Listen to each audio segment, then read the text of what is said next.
आज पहली प्रतिक्रिया नए यूजीसी गाइडलाइंस के संबंध में सरकार की तरफ से धर्मेंद्र प्रधान जी जो minister of education of India है उनकी तरफ से आया है कि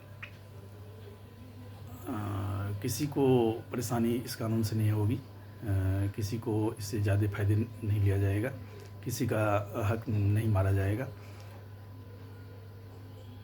हालांकि देर से ये प्रतिक्रिया आई, लेकिन समझते हैं कम से कम आई तो ज़रूर। पहली बात तो ये है कि इतना देर क्यों लग गया, सरकार को प्रतिक्रिया देने में इतना देर क्यों लग गया। और क्योंकि ये ऐसा विषय है ना जो सरकार को समझ में आ नहीं रही थी कि मैं इसको रिस्पॉन्ड कैसे करूं, क्योंकि ये हर एक परिवार से जुड़ा हुआ चीज़ है। एजुकेशन का जो विषय है ये हर एक परिवार से जुड़ा हुआ चीज़ है। तो सरकार को समझ में नहीं आ रही थी इसको कैसे रिस्पॉन्ड करे। नफ़े नुकसान का भी आकलन कर रही थी सरकार, जो क्या नफ़ा हो सकता है, क्या नुकसान हो सकता है। हालांकि धर्मेंद्र प्रधान जी ने आकर के सामने में ये कहा कि इस कानून को संविधान के दायरे में ही लागू किया जाएगा और किसी को इससे परेशानी नहीं होगी, किसी को वरीयता या किसी को कम वरीयता इस मामले में नहीं दी जाएगी। लेकिन सवाल ये है कि इस तरह की बातें होती क्यों है। आप याद करिए, जिस बार नरेंद्र मोदी को 240 सीट आया था सरकार बनाने के लिए, उस साल भी धर्मेंद्र प्रधान जी के नेतृत्व में ही नीट का पेपर लीक हुआ था और उसको संभालने में सरकार को कड़ी मशक्क़त करनी पड़ी थी। और आज वही धर्मेंद्र प्रधान हैं जिनके मिनिस्टर ऑफ एजुकेशन रहते हुए ही इस तरह की घटना हुई है। लोग सड़क पर उतर आए हैं। कोई नहीं मांगा था कि हमें आप यूनिवर्सिटी में ये फ़ायदे दीजिए, इस तरह की कानून लेकर आइए। किसी वर्ग या किसी जाति के लोग इस तरह की बातें नहीं कर रहे थे।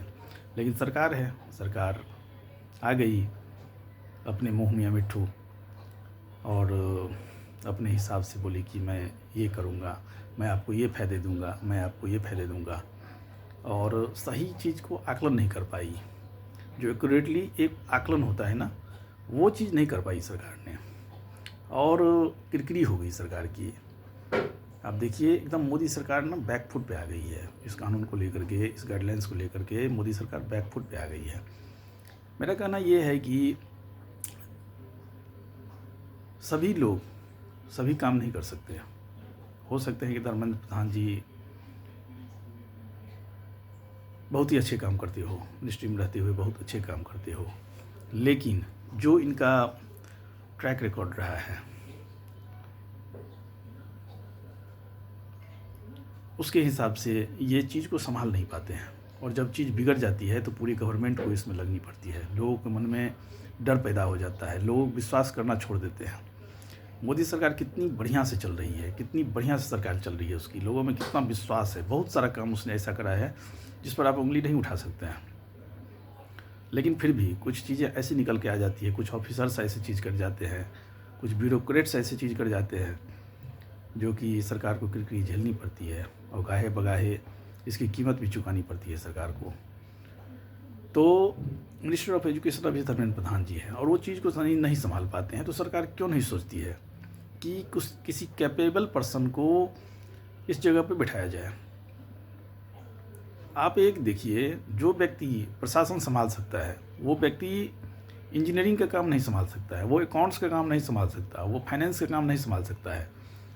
उसी तरह से यदि एक व्यक्ति में एक क्वालिटी है तो ज़रूरी नहीं है कि उसके पास दूसरी क्वालिटी भी है। मेरा कहना ये है कि यदि मोदी सरकार पे इतनी लोग भरोसा करते आ रही है तो इनको समय समय पर इस तरह की चीज़ों में फंसने की क्या ज़रूरत है। कुछ ऐसा प्रोविज़न बनाए, कुछ ऐसा चीज़ करे, कुछ ऐसा कमिटी बनाए जो हर एक जगह पे एक कैपेबल पर्सन को, जो योग्य हो अपने आप में, उसको रखा जाए और इस तरह की चीज़ें पैदा ना हो। अब आप देखिए, सरकार के प्रति कोई मनसा नहीं थी, किसी को द्वेष भावना कुछ नहीं थी और सरकार ऐसी चीज़ लेकर के आ गई जो सरकार को जवाब देते नहीं बन रही है। यहाँ तक कि विपक्ष भी कुछ बोलने को तैयार नहीं है इस कानून पर। ये ऐसा कानून आ गया है, विपक्ष भी कुछ भी नहीं बोल रही है। किसी के मुंह से कोई आवाज़ नहीं निकला हुआ है। बहुत बहुत तो पॉलिटिशियन ऐसे हैं जो घर से निकलना छोड़ दिए हैं, बातें ही नहीं है कि मीडिया पूछ लेगी कोई क्वेश्चन इस संबंध में, जवाब नहीं दे पा रही है। तो मैं आशा करूँगा कि इस तरह की घटनाएं आगे नहीं हो।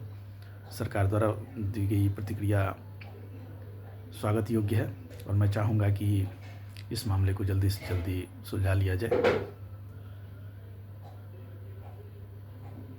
सरकारी स्तर पर, और जहाँ भी कमी हो इसको लोगों के जो मन में खटास पैदा हो गई है इस कानून को लेकर के वो चीज़ दूर किया जाए।